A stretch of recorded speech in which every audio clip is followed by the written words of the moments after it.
O Senhor esteja convosco. Deus está no meio de nós. Evangelho de Nosso Senhor Jesus Cristo segundo São Mateus. Glória a vós, Senhor. Naquele tempo disse Jesus aos seus discípulos: Felizes os vossos olhos porque veem, e os vossos ouvidos porque ouvem. Em verdade vos digo, muitos profetas e justos desejaram ver o que vós vedes e não viram, e ouvir o que vós ouvis e não ouviram. Palavra da salvação. Glória a vós, Senhor.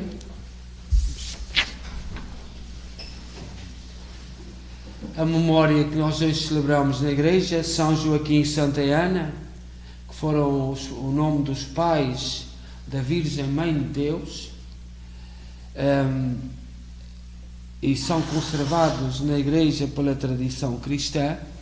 Nós sabemos que a Igreja Católica distingue-se, por exemplo, das igrejas protestantes, porque os protestantes dizem que é só a Bíblia, só a Bíblia, só a Bíblia. Tudo que está na Bíblia, tudo bem. E para os católicos não é só a Bíblia, porque a Bíblia, o livro que nós temos hoje da Bíblia, foi a própria Igreja Católica que reuniu os livros, e tem aparecido livros nos montes de Qumran, sobretudo livros do Antigo Testamento. Quando foi da destruição de Jerusalém, os crentes fugiram para o norte, e há uns montes a norte de Jerusalém, chamados Qumran, e esconderam dentro de talhas livros, porque eram pergaminhos, e ainda nos anos 40 apareceram livros do Antigo Testamento. E portanto a Bíblia foi aquilo que Deus deu ao mundo através da Igreja, que reuniu os livros. Mas os protestantes dizem só a Bíblia é que interessa. E não é só a Bíblia, a tradição. O que é que a tradição da Igreja diz? Por exemplo, o nome de São Francisco, de São Joaquim e Santa Ana chegaram-nos através da tradição.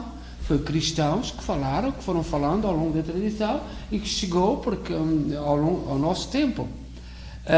E também o magistério da Igreja, o Papa Pedro, porque eu não tenho capacidade, por exemplo, para interpretar aquilo que a Bíblia diz. Eu tenho que confiar naquilo que diz o magistério da Bíblia, da Igreja. O Papa, que é o Pedro, que é o responsável, foi aquele que foi escolhido por Jesus Cristo para continuar a sua Igreja. E é esta grande diferença. Portanto, uma das grandes diferenças com os protestantes, depois tem outras tontarias, mas a nossa doutrina assenta em 3 pilares: a Bíblia, a Palavra de Deus, a tradição e o magistério do Papa. Por exemplo, quando foi no seguir ao Vaticano II, houve muitos escândalos, porque havia santos que tinham chegado à Igreja através da tradição, mas não havia confirmação. Santa Filomena, por exemplo, nos Açores, na ilha de Santa Maria, deu muito conflito, porque tiraram Santa Filomena.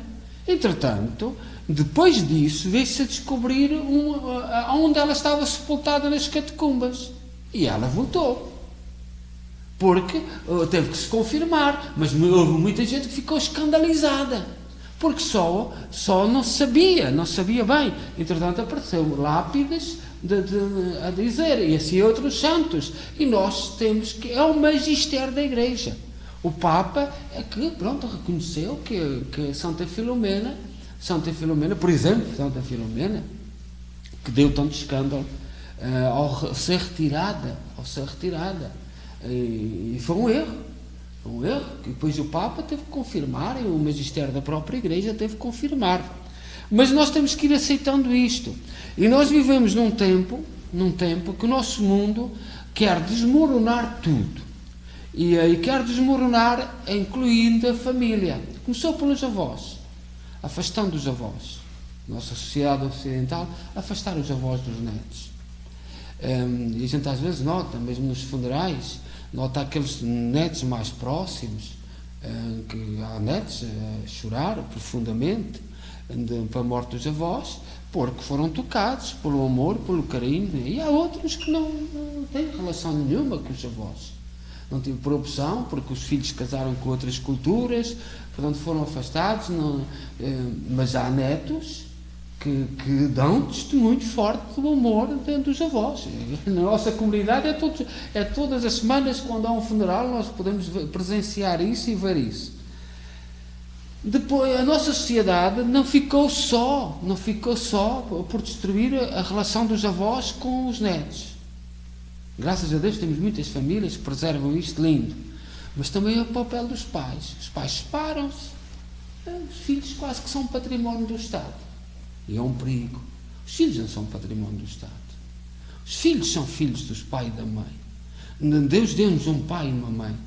Deus deu-nos uma família. E é dentro dessa família, a nossa identidade é-nos transmitida.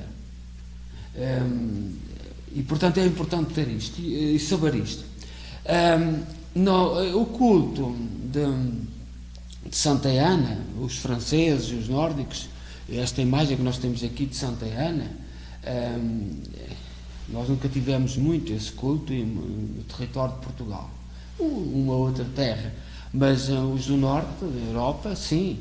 E o culto de Santa Ana, sobretudo de Santa Ana, a mãe de Maria, vem do século VI, e que se estendeu no Oriente. Nós ainda a semana passada esta semana já, há 2 dias, falámos das 23 igrejas católicas que estão isoladas no Oriente da Igreja Católica, mas mantêm-se fiéis ao Papa, com ritos, maneiras de celebrar, maneiras de vestir dos bispos e dos padres diferentes, mas a mesma doutrina, a mesma fé, mas expressão de outra maneira.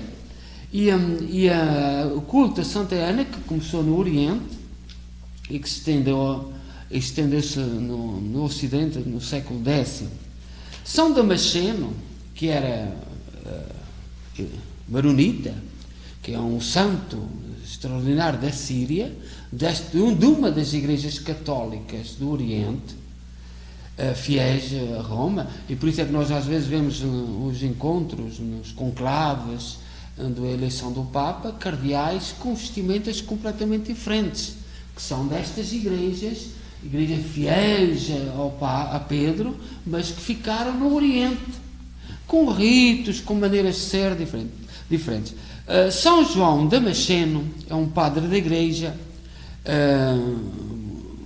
doutor da igreja, que nasceu por volta do ano 700, portanto no século VIII. E no sermão do nascimento de Maria diz assim: pelos frutos os conhecereis, porque estava determinado que de Ana, que havia de nascer a Virgem Mãe de Deus, a natureza não ousou proceder o germe da graça, mas dar o seu fruto, e esperou que a graça produzisse o seu. Convinha, de facto, que nascesse aquela primogênita de quem havia de nascer o primogênito de toda a criatura, no qual subsistem todas as coisas. Portanto, Deus foi preparando o nascimento de Jesus, já na preparação da sua família, São Joaquim e Santa Ana. Ó bem-aventurados esposos Joaquim e Ana, toda a criatura vos está obrigada, porque foi pelo vosso intermédio que a criatura ofereceu ao Criador o melhor de todos os dons, isto é, a Virgem Mãe, a única que era digna do Criador. Alegrai-vos, Ana estéril, que não tinhas filhos, soltai brados de júbilo e alegria, vós que não davas à luz. Exultai, Joaquim, porque da vossa filha nos nasceu um menino e nos foi dado um filho, e o seu nome será Anjo de grande conselho, de salvação para todo o mundo. Deus forte, este menino é Deus. Olhai como Deus vai fazendo os seus milagres. De um tronco idoso, estéril, que era Ana, nasce o tronco jovem, porque Maria foi mãe muito jovem, do germe da novidade de Jesus Cristo.